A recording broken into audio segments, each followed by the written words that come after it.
नमस्कार दोस्तों, आज की कहानी है ससुराल में पहली रसोई। सास मिली ऐसी। बर्तन गिरने की आवाज से शिखा की आंख खुल गई। घड़ी देखी तो 8 बज रहे थे। शिखा हड़बड़ाते हुए उठी।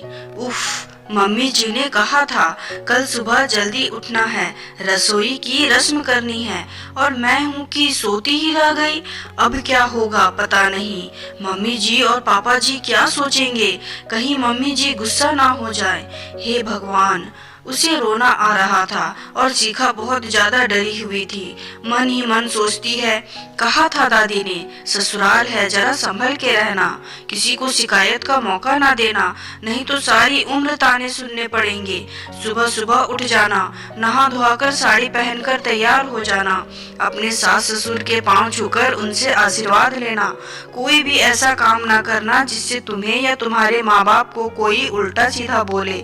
शिखा के मन में एक के बाद एक दादी की बातें गूंजने लगी थी।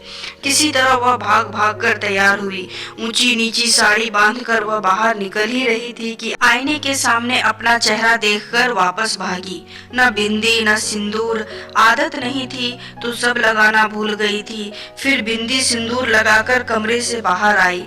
जिस हड़बड़ी में शिखा कमरे से बाहर आई थी वह उसके चेहरे से, उसकी चाल से साफ झलक रहा था। भागती हुई वो रसोई में आई और वहां पहुंचकर ठिठक गई। उसे इस तरह हड़बड़ाते हुए देखकर सासू माँ ने आश्चर्य से उसकी तरफ देखा, फिर ऊपर से नीचे तक उसे निहार कर धीरे से मुस्कुराकर बोली, आओ बहू, नींद आई ठीक से या नहीं? शिखा हिचकिचाते हुए बोली, जी जी मम्मी जी, नींद तो आई मगर जरा देरी से आई, इसलिए सुबह आंख नहीं खुली। सॉरी मम्मी जी। सॉरी बोलते हुए उसकी आवाज से डर साफ झलक रहा था। सासू माँ बोली, कोई बात नहीं बहू, नई जगह है, हो जाता है। शिखा हैरान होकर उनकी ओर देखने लगी, फिर बोली, मगर मम्मी जी वो हलवा पूरी? सासू माँ ने प्यार से उसकी तरफ देखा और पास रखी हलवे की कढ़ाई उठाकर शिखा के सामने रख दी और बहुत ही प्यार से बोली, हाँ बहू ये लो, इसे हाथ से छू दो। शिखा ने प्रश्न भरी निगाहों से उनकी ओर देखा। उन्होंने उसकी ठोड़ी को स्नेह से पकड़कर कहा, बनाने को तो पूरी उम्र पड़ी है, अभी तुम्हारे हंसने खेलने के दिन हैं, अभी से ऐसे परेशान मत हो। मेरी इतनी प्यारी गुड़िया जैसी बहू है मेरी, उसे मैं अभी से किचन का काम थोड़ी ना कराऊंगी। तुम बस अपनी प्यारी सी मीठी मुस्कान के साथ सर्व कर देना। आज की रस्म के लिए इतना ही काफी है। ये सब सुनकर शिखा की आंखों में आंसू भर आए।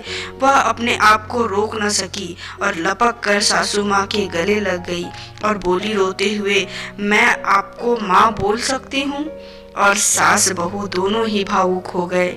तो दोस्तों, दुनिया में सारी सास बहुओं का रिश्ता कठोर नहीं होता, कुछ सास बहुओं का रिश्ता ऐसा भी होता है। उम्मीद करती हूँ कि कहानी आप सबको अच्छी लगी होगी। अगर अच्छी लगी होगी तो सब्सक्राइब जरूर कर दे और बेल आइकन को प्रेस कर दे और लाइक शेयर करना तो बिल्कुल ना भूलें। कहानी को सुनने के लिए और देखने के लिए थैंक यू।